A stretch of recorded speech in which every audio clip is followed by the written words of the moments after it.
శుక్లాంబరధరం విష్ణుం శశివర్ణం చతుర్భుజం ప్రసన్నవదనం ధ్యాయేత్ సర్వవిఘ్నోపశాంతయేత్. వ్యాసాయ విష్ణురూపాయ వ్యాసరూపాయ విష్ణవే నమో వై బ్రహ్మనిధయే వాసిష్ఠాయ నమో నమః. విమలపటి కమలకుటి పుస్తకరుద్రాక్షసస్తహస్తపుటి కామాక్షి పక్ష్మలాక్షి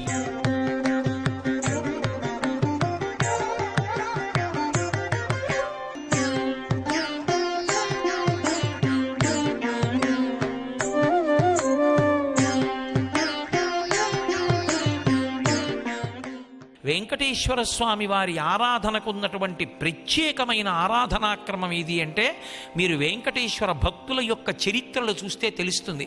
వెంకటేశ్వరుడు సామగాన ప్రియుడు, రాగతాళములు గురుముఖత నేర్చుకున్నటువంటి వారు అనేక రాగములతో వెంకటేశ్వరుణ్ణి కానీ కీర్తిస్తే నియతి కాలం ఆయన పరమ ప్రసన్నుడవుతాడు. ముత్తుస్వామి దీక్షితర్ గారి తండ్రి గారు ఆయన రామస్వామి దీక్షితులు గారు వెంకటాచలం చేరుకుని కొడుక్కి కళ్ళు కనపట్టలేదని 45 రోజుల పాటు నియమంగా నేను అనేక రాగాలలో వెంకటేశ్వరుణ్ణి కీర్తన చేస్తాను అని ఆ కొండ మీదే కూర్చుని కీర్తన చేశారు.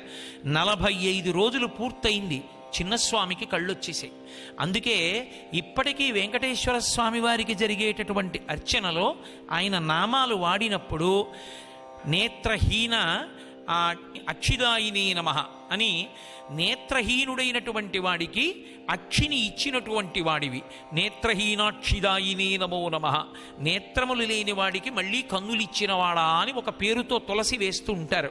కారణం ఏమిటంటే అది ముత్తుస్వామి దీక్షితర్ వారి యొక్క సోదరుడు చిన్నస్వామికి వెంకటేశ్వర స్వామి వారు అనుగ్రహించారు. అనుగ్రహించడానికి కారణం గత జన్మలలో ఏదో దోషం ఉండి బహుశా దృష్టిపోయి ఉంటుంది. కానీ పరమాత్మ ఏ కారణానికి ప్రసన్నుడయ్యాడు అంటే, తండ్రి అయినటువంటి రామస్వామి దీక్షితుల వారు చేసినటువంటి ఆ కీర్తనలకి ప్రసన్నుడై మళ్ళీ కళ్ళిచ్చాడు. అంటే ఒక తండ్రి కొడుకు కోసం తనకున్నటువంటి సంగీత విద్యతో భగవంతుణ్ణి ఆరాధించి నేత్రములు తెచ్చుకున్నాడు. తండ్రి కోసమని చెప్పి తండ్రి యొక్క వైభవాన్ని అర్థం చేసుకున్న మహాపురుషులు అసలు బ్రహ్మచర్య దీక్ష స్వీకరించి తండ్రి సుఖం కోసం జీవితాన్ని త్యాగమే చేశారు. మహాభారతంలో భీష్మాచార్యుల వారు భీష్మ అని పేరు పొందడానికి కారణం అదే.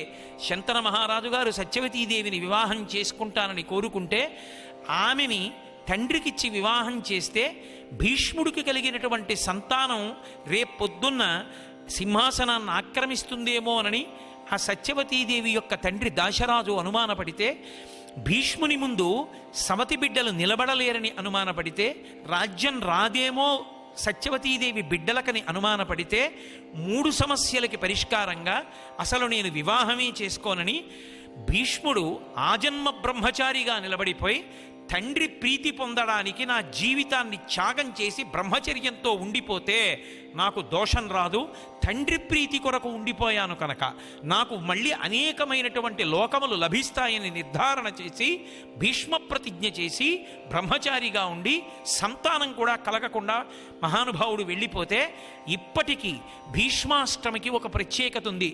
ఏ తిథినాడు భీష్మాచార్యుల వారు శరీరం విడిచిపెట్టేశారో ఆ తిథినాడు సంతానం లేనటువంటి వారు ఎంత ఇక్కట్టులో ఉన్నవారైనా సరే కన్న తండ్రి శరీరం విడిచిపెడితే ఎలా తద్దినం పెడతారో అలా ఆ రోజున భీష్మాచార్యుల వారికి తద్దినం పెట్టి నియమాన్ని పాటిస్తే వాళ్ళకి పరమోత్కృష్టమైనటువంటి కుమారుడు లభిస్తాడు అని. నాకు ఈ మధ్యనే ఎవరో ఫోన్ చేశారు ఒకరు, అయ్యా మాకు చాలా కాలం సంతానం లేరండి, భీష్మాష్టమి నాడు మేము ఇది నమ్మి భీష్మాచార్యుల వారికి తద్దినం పెట్టాం, వెంటనే నా భార్య గర్భం ధరించింది, నాకు కొడుకు పుట్టాడు అని చెప్పాడు. కాబట్టి భీష్ముడే మహానుభావుడు, ప్రాతస్మరణీయుడు, విష్ణు సహస్రనామ స్తోత్రాన్ని లోకానికి అందించినటువంటి వాడు. తండ్రి యొక్క వైభవం ఏమిటో గుర్తిరిగి భీష్ముడు ప్రతిజ్ఞ చేసి తండ్రి కోసం ఆజన్మ బ్రహ్మచారిగా నిలబడిపోయాడు. ఎంతటి మహానుభావుడైనా, ఎంతటి ధర్మవేత్త అయినా, ఎంతటి ఆచార్యుడైనా, ఎంతటి పరాక్రమం ఉన్నటువంటి వాడైనా, అంతటి ద్రోణాచార్యుల వారు ఆయన చేతిలో ఆయుధం ఉన్నంతసేపు ఆయనని నిగ్రహించగలిగినటువంటి వాడు లేడు. సాక్షాత్తు అర్జునుడే ఎదుర్కొంటా నిలబడ్డా ద్రోణుడి చేతిలో ఆయుధం ఉన్నదా, ఆయనని నిగ్రహించగలిగిన వాళ్ళు లేరు.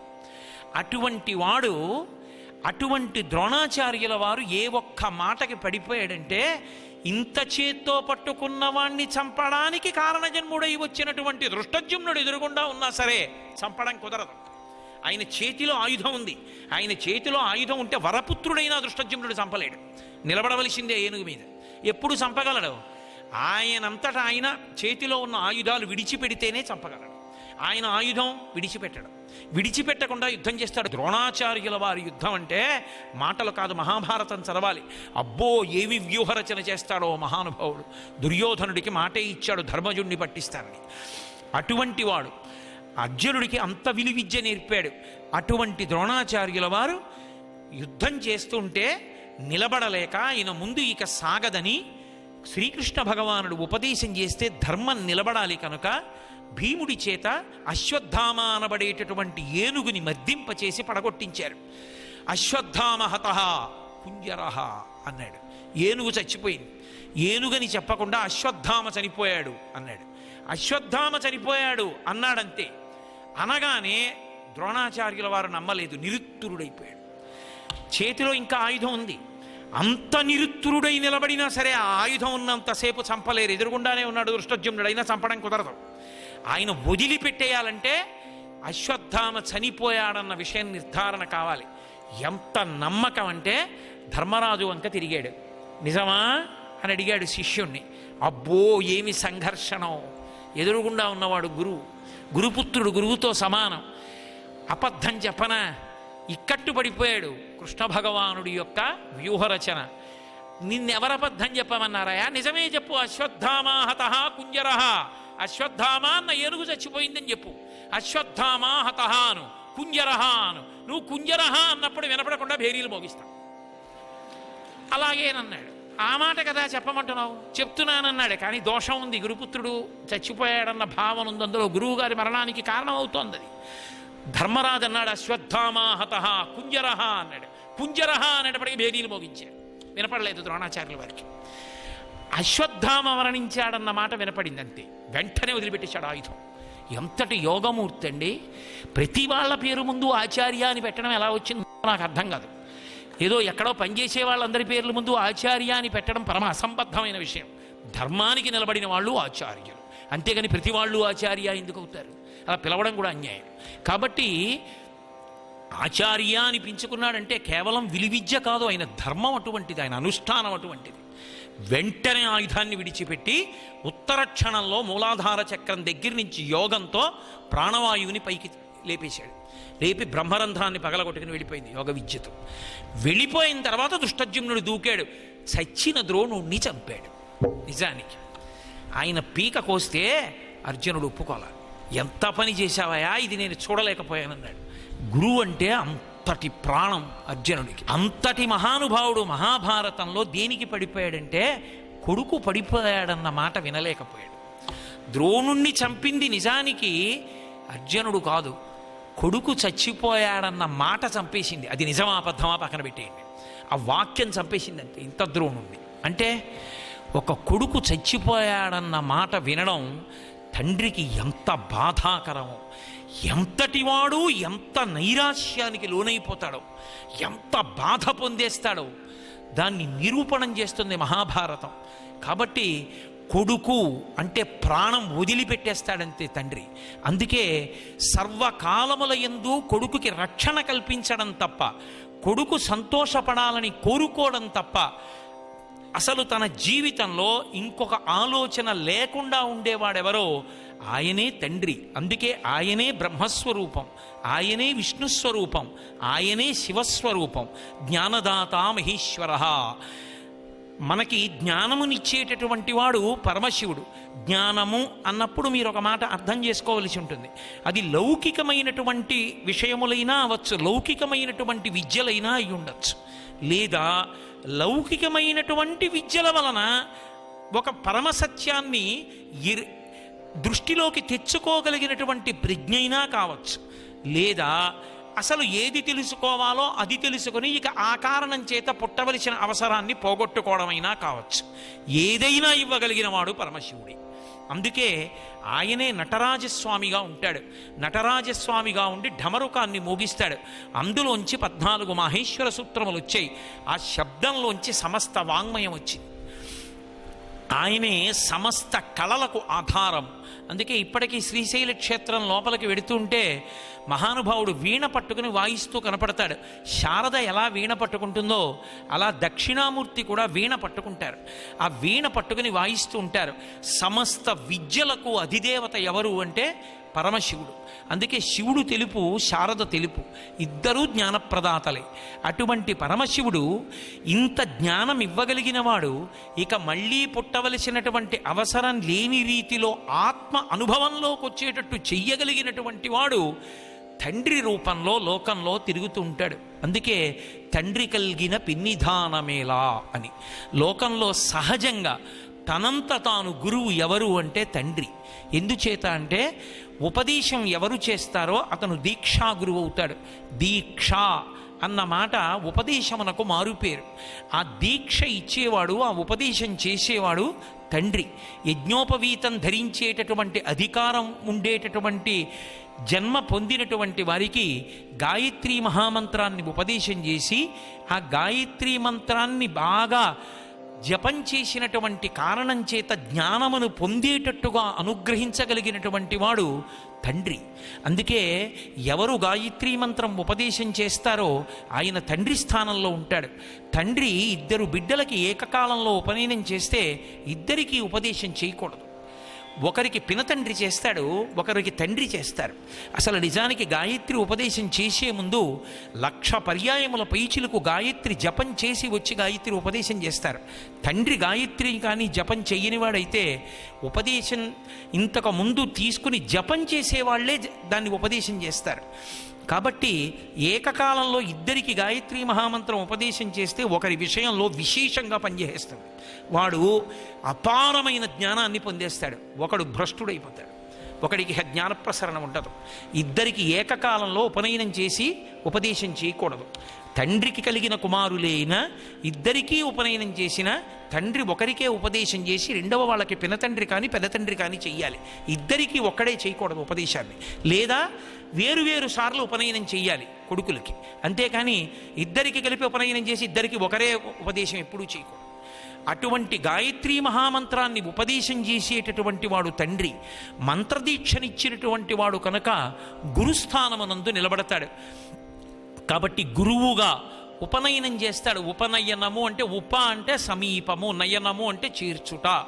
గురువు దగ్గరకు చేర్చి ఉపనయన ప్రక్రియ ద్వారా వేద విద్యాభ్యాసం చేసేటటువంటి అర్హతని కల్పించాడు. కాబట్టి తండ్రి గురువు అయ్యాడు. తండ్రి ఒకవేళ గాయత్రీ మంత్రం ఇవ్వకపోతే అక్షరాభ్యాసం చేస్తాడు. అక్షరాభ్యాసం చేయించి పిల్లవాడిని తొడ మీద కూర్చోపెట్టుకుని ఓం నమ శివాయ సిద్ధం నమః అని తండ్రే వ్రాయిస్తాడు. అలా వ్రాయించాడు కాబట్టి తండ్రి గురువు.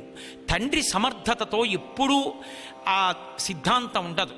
ఎందుచేత అంటే ఎప్పుడూ ఒక విషయాన్ని జ్ఞాపకం పెట్టుకోవాలి. ధర్మము అన్న మాట ఎటువైపు నుంచి ప్రసరిస్తుంది అంటే ఎవడు ఆచరిస్తున్నాడో వాడివైపు నుంచి ధర్మం ఉంటుంది తప్ప అవతలవాడు ఎటువంటి వాడు అన్నది ఆలోచించి యువతలవాడు ధర్మం చేయడం ఉండదు. మీరు బాగా పట్టుకున్నారో లేదో నా మాట. మీకు ఉదాహరణకి అర్థం అవ్వడానికి చెప్తున్నాను. నా తండ్రిని కలలో కూడా నేను అధిక్షేపించాను. నేను అర్థం అవ్వడానికి ఉదాహరణ చెప్తున్నాను. మా నాన్నగారిని నేను గౌరవించడానికి ఆయన మా నాన్నగారు అంతే కారణం. ఒకవేళ మా నాన్నగారికి నాకన్నా మా తమ్ముడంటే ఎక్కువ ఇష్టం అనుకోండి, ఎప్పుడూ మా తమ్ముడిని పొగుడుతూ నన్ను ఏమైనా నింద చేస్తారనుకోండి, నేను ధర్మ మార్గంలో ఉన్నా కూడాను. కానీ నేను ఒక ఉదాహరణకి చెప్తున్నాను. ఆ కారణానికి నేను మా తండ్రి గారి పట్ల గౌరవంగా ఉండకుండా ఉండడం జరగచ్చా? కూడదు. ధర్మం నీవేపు నుంచి ఆయన తండ్రి గౌరవించాలంతే. అంతేకాని మా నాన్నగారు మా తమ్ముడిని ఎక్కువ పొగుడుతారండి, నేను ఎందుకండి గౌరవించడం అన్న మాట ఉండదు. తండ్రి కాబట్టి నువ్వు గౌరవించాలి. ధర్మము నీ వైపు నుండి, అవతల వారి బట్టి నీ ధర్మం ఉండదు. ధర్మము నీ వైపు నుండి ఉంటుంది అంతే. అందుకే మహాపతివ్రతలు అయ్యారు అంటే కారణం ఏంటంటే ఆయన ఒక వ్యభిచారిణి యొక్క పొందు కోరి ఉండి ఉండవచ్చు, కానీ ఆమె భర్త సుఖానికి తల మీద మోసుకెళ్ళిందంతే. ఆమె మహాపతివ్రత. తప్పు చేస్తే భర్త తప్పు, ఆమె ధర్మం ఆమె నెరవేర్చింది. జాగ్రత్తగా విషయాన్ని అర్థం చేసుకోకుండా తొందరపడి నిర్ణయాలు చేసుకుని మాట్లాడి సనాతన ధర్మంలో అన్ని మూఢనమ్మకాలండి అని చెప్పేసి ధర్మాన్ని పాడు చేయడానికి ఆవుని చంపడం, ఆవుని పేరు పెట్టి చంపడం కుదరదు కాబట్టి కుక్క అని పేరు పెట్టి పిలుస్తూ ఆవుని చంపేయడంలా ఉంటుంది. అసలు ఏమీ తెలియకుండా మూఢనమ్మకాలు సనాతన ధర్మంలోనే మాట్లాడడం. నువ్వేం చదువుకున్నావని నీకు తెలుసు? నువ్వు చదివేవా రామాయణం? ఏమన్నా రామాయణ వ్యాఖ్యానం చదువు, ముందు పెద్దల దగ్గర తెలుసుకో, అప్పుడు మాట్లాడు. అంతేకాని నోరుందని వదరి మాట్లాడకూడదు. కాబట్టి ధర్మం అనేటటువంటిది ఎవడు ఆచరించాలనుకుంటున్నాడో వాడి వైపు నుండి ఉంటుంది తప్ప ధర్మాచరణము చేసేటప్పుడు అవతల వారిని బట్టి నా ధర్మం ఉండదు. అది ధర్మానికి ఉండేటటువంటి నియమం. చంద్రశేఖర భారతీ స్వామి వారిని జీవన్ముక్తులు మహానుభావులు శృంగగిరి పీఠానికి ఆధ్యక్షం వహించారు. వారు పీఠాధిపత్యం చేసిన రోజుల్లో ఎంతటి తాదాత్మ్యతలోకి వెళ్ళిపోయేవారంటే, ఎంత తొందరగా సమాధినిష్టలోకి వెళ్ళిపోయేవారంటే, వారు చంద్రమౌళీశ్వరలింగానికి ఆరాధన చేస్తుండేవారు. ప్రదోష వేళలో తీసుకొచ్చి అభిషేకం జరుగుతూ ఉండేది. ఓం నిధనపతయే నమః, ఓం నిధనపతాంతికాయ నమః, ఓం ఊర్ధ్వాయ నమః అంతే అలాగే ఉండిపోయేవారు. ఒక్కొక్కసారి చెయ్యి అలాగే ఉండేది, అలాగే ఉండిపోయేవారు. పూజ అయిపోయేది, నామాలు అయిపోయేది, హారతి అయిపోయేది, అన్నీ చేసేసేవారు. ఆయన అలాగే ఉండేవారు. శిష్యులు వచ్చి రెండు పక్కల చేతులేసి ఎత్తి తీసుకెళ్ళి ఆయన గదిలో కూర్చోబెట్టేవారు.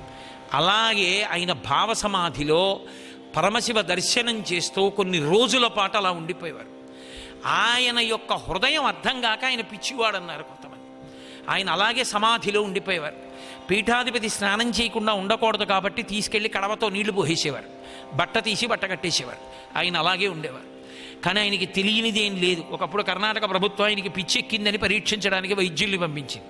ఆయన గురునివాస్లో ఆయన ఉన్న చోట చుట్టూ తిరిగి 4 రోజులు ఉండి ఆయన్ని చూసి వెళ్ళిపోతున్నాడు. ఆయన సమాధిలోంచి బయటికి వచ్చి, ఏమి నన్ను పరీక్షించిన ఆరోగ్యం ఎలా ఉందో తెలుసుకోవాలని వచ్చావుగా, అయిందా నీ పరీక్ష అని అడిగారు. తెల్లబోయాడు ఆ వైద్యుడు. అంతటి మహితాత్ములు. నేపాల్ రాజుగారికి ఇబ్బంది వస్తే సమాధిలో ఉన్న చంద్రశేఖర భారతి బహిర్ముఖులై బయటికి వచ్చి లేఖ వ్రాసి పంపించారు. ఆయన ఏమి వ్రాశారో ఏమి ఇచ్చారో నేపాల్ మహారాజు ఆ కష్టంలోంచి బయటికి వచ్చాడు. ఇప్పటికీ శృంగేరిలో ఉన్నటువంటి గంట నేపాల్ మహారాజు బహూకరించినటువంటి గంట, పశుపతినాథ్ దేవాలయంలో కొట్టిన గంట అంతలా వినపడుతుంది. అభినవ విద్యాతీర్థ మహాస్వామి వారు నేపాల్ వెళ్ళినప్పుడు కాఠ్మండూలో ఏం కావాలని అడిగితే, ఇంత పెద్ద గంట అక్కర్లేదు, శృంగేరికి గంట కావాలంటే గంట బహూకరించారు. అదే శారదాంబ దేవాలయంలో ఉంది.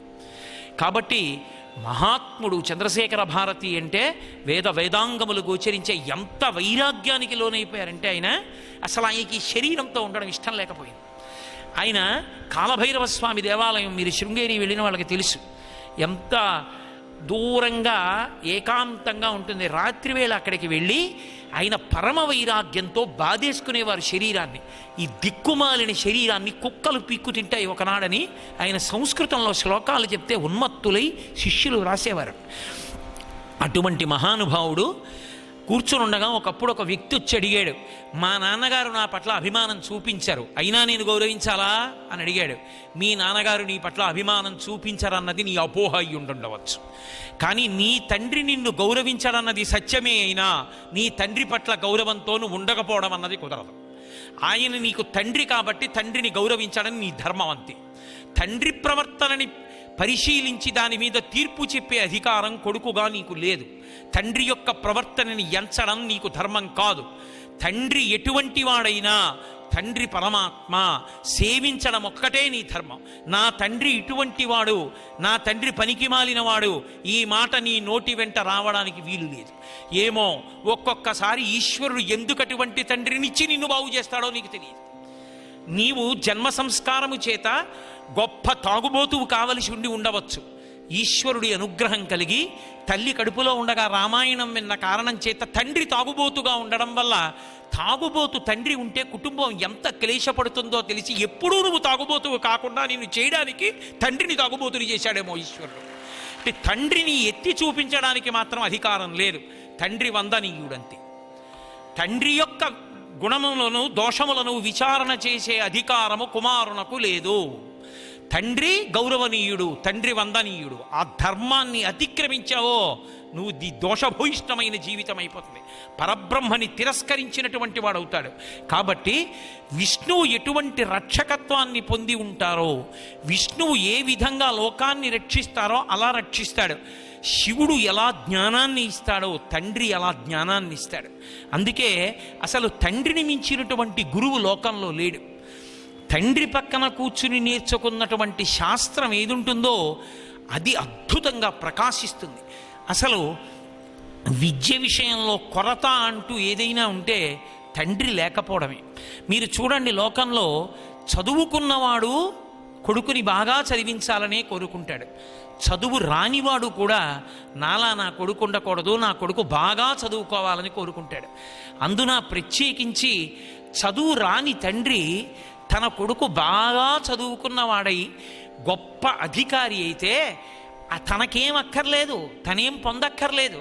కానీ ఆ కొడుకు అలా వెళ్ళిపోతుంటే, వాడు మంచి ప్యాంటు షర్టు వేసుకుని టక్ చేసుకుని మంచి బూట్లు వేసుకుని వాడు టై కట్టుకుని వెళ్ళిపోతుంటే ఆర్తితో వాడు ప్యాంట్ వేసుకుంటుంటే చూస్తాడు, వాడు టక్ చేసుకుంటే చూస్తాడు, వాడు బెల్ట్ పెట్టుకుంటే చూస్తాడు, వాడు ల్యాప్టాప్ని నొక్కుతుంటే చూస్తాడు. ఎంత మురిసిపోతాడో! తనేం కట్టుకున్నాడా, తనేం చుట్టుకున్నాడా? ఏమీ లేవు. తను 6 గాలం కష్టపడితే వచ్చిన డబ్బు పెట్టి కొడుకుని చదివించాడు. ఆ కొడుకు అంత ప్రయోజకుడై వాడు కారు దగ్గరికి ఎడుతుంటే డోర్ తీసి పట్టుకుంటే లోపలికి వెళ్ళి వాడు కూర్చుంటే కారులో వెళ్ళిపోతుంటే ఆ కొడుకుని చూసుకొని ఆనంద భాష్పాలు కార్చి నా దృష్టే తగులుతుందేమో అంటాడు.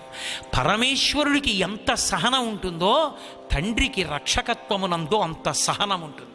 సర్వం శ్రీ ఉమామహేశ్వర పరబ్రహ్మార్పణమస్తు. స్వస్తి.